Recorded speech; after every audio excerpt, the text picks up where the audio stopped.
है ना। आपको प्रॉब्लम ये जा रही है कि रे डायग्राम्स जो मिरर और लेंस की बनाना है, इसके रूल्स तो आपको पता है, बट पेंसिल और स्केल और रूलर से एप्लीकेशंस करेंगे, इसमें आपको दिक्कत जा रही है।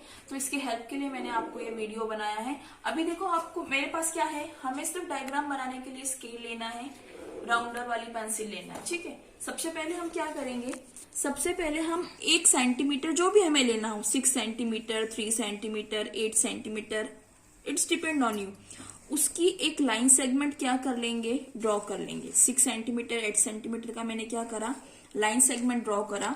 अब ये वाला जो पॉइंट है जिसको हमने 0 कहा है, उसको मैंने क्या कहा है, ओ, उसे मैं क्या नाम दूंगी बेटा, ओ।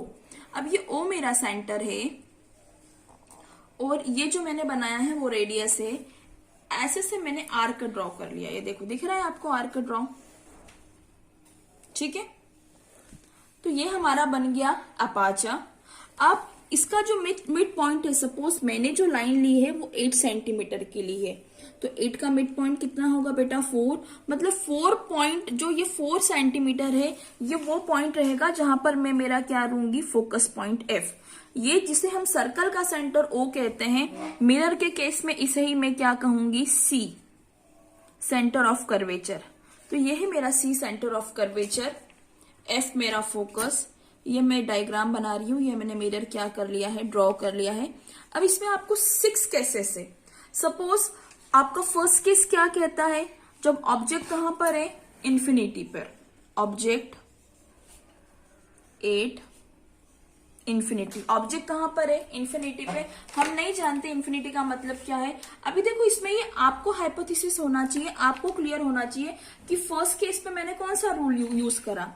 तो पहले मैंने रूल यूज करा है कि the rays which is parallel to the principal axis, it will after reflection it will passes from the focus. वो कहां से होके जाएगी, फोकस से होकर जाती है। आपको एरो बताना है, ये एरो इंडिकेट करेंगे कि ये जो है आपकी इंसिडेंट रहे और ये आपकी रिफ्लेक्टेड रहे। वैसा ही अभी मैंने कौन सा रूल यूज करा है, तो भी मैंने रूल ये यूज करा है कि the incident ray which is passes from the focus, so after reflection वो कहां से पास होगी बेटा,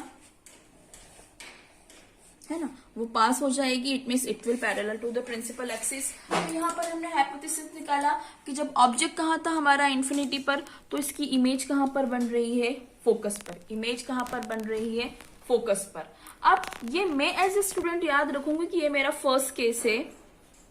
ओके, फर्स्ट केस में मैंने रूल नंबर 1 और रूल नंबर 3 क्या करा है, यूज करा है। ये एज अ स्टूडेंट मेरा हाइपोथेसिस है, इट्स नॉट द फिजिक्स कह रहा है, बट ये मुझे याद रखना है कि कहां पर किस केस में मैं कौन सा रूल यूज करूंगी। तो सबसे पहले आप 4 रूल्स को कैटेगराइज कर दो कि फर्स्ट रूल क्या है।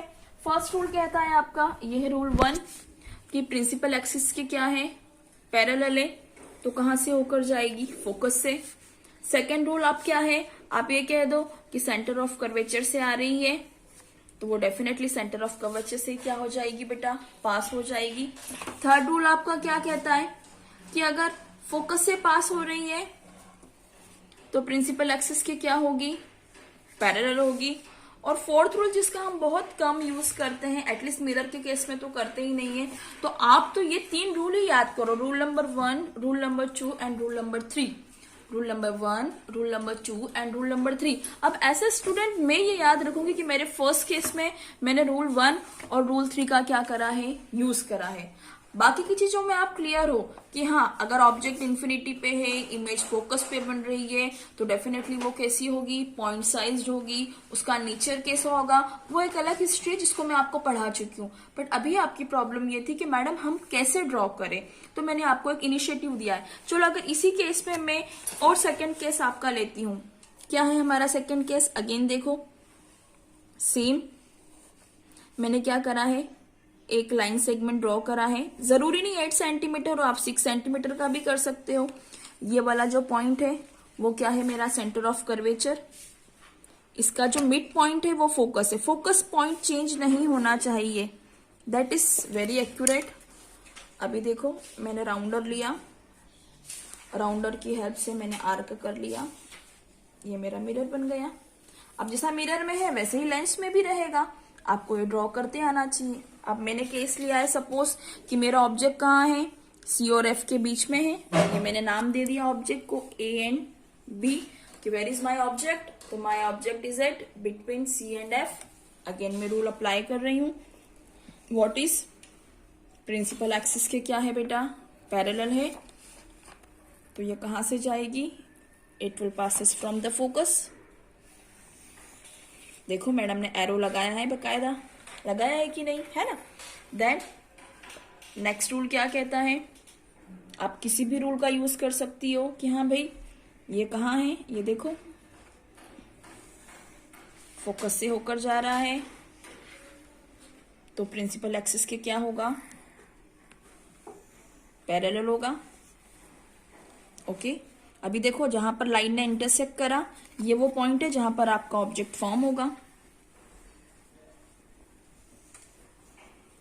ओके आप देख सकते हो हमने रूल में पढ़ा है कि जब ये केस होता है तो ऑब्जेक्ट से इमेज क्या होती है, बड़ी बनती है। ये मैंने इमेज दे दिया ए डैश बी डैश।